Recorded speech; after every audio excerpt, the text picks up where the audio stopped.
3 दिसंबर का दिन भारतीय इतिहास में एक महत्वपूर्ण मोड़ के रूप में याद किया जाता है। ये वही तारीख है जब 1971 में भारत और पाकिस्तान के बीच युद्ध शुरू हुआ था। 13 दिनों के अंदर इस युद्ध ने दुनिया का नक्शा बदल दिया और बांग्लादेश के रूप में एक नया देश अस्तित्व में आया।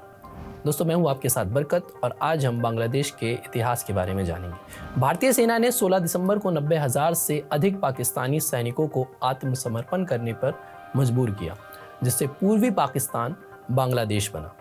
आज 53 साल बाद बांग्लादेश में हिंदू समुदाय के लिए परिस्थितियां वैसी ही भयावह होती जा रही है। ये स्थिति पूर्वी पाकिस्तान के उस दौर की याद दिलाती है जब बंगालियों पर अत्याचार किए जा रहे थे। तब भारतीय सेना ने वहां जाकर लोगों की रक्षा की थी। बांग्लादेश से शेख हसीना के हटने के बाद से भारत और बांग्लादेश के रिश्तों में रोजाना खटास बढ़ रही है। भारत और बांग्लादेश के बीच जारी तनाव के बीच बांग्लादेश के शैक्षिक संस्थानों में भारतीय तिरंगे के अपमान से भारत में लोगों का गुस्सा फूटा।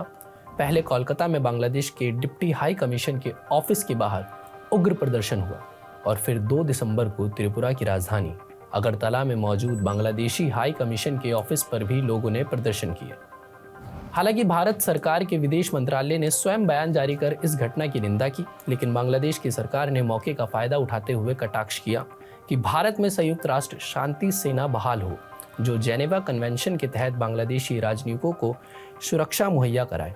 इतना ही, बांग्लादेश के एक मंत्री ने तो संयुक्त राष्ट्र शांति सेना में बांग्लादेशी सैनिकों को भारत में तैनात करने की पेशकश कर दी। दरअसल पश्चिम बंगाल की मुख्यमंत्री ममता बनर्जी ने पहले ये बयान दिया था कि बांग्लादेश में हालात को देखते हुए हिंदुओं की सुरक्षा के लिए संयुक्त राष्ट्र शांति सेना भेजनी चाहिए।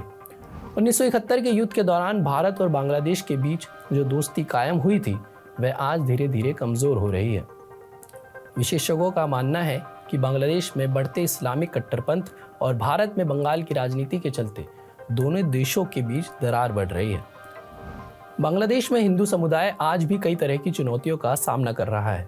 वहां अल्पसंख्यकों पर होने वाले हमले और धार्मिक स्वतंत्रता का हनन अंतर्राष्ट्रीय स्तर पर चिंता का विषय बन रहा है। राजनीतिक विशेषज्ञों का मानना है कि अगर ये विवाद नहीं सुलझा तो इसका असर भारत और बांग्लादेश के व्यापारिक और कूटनीतिक संबंधों पर पड़ सकता है। दोनों देशों को अपने ऐतिहासिक संबंधों को ध्यान में रखते हुए आपसी विवादों को सुलझाने की जरूरत है। 3 दिसंबर 1971 की तरह आज भी भारत और बांग्लादेश को आपसी सहयोग की जरूरत है। अगर समय रहते इन विवादों को हल नहीं किया गया तो इसका असर दोनों देशों की सुरक्षा और स्थिरता पर गहरा हो सकता है।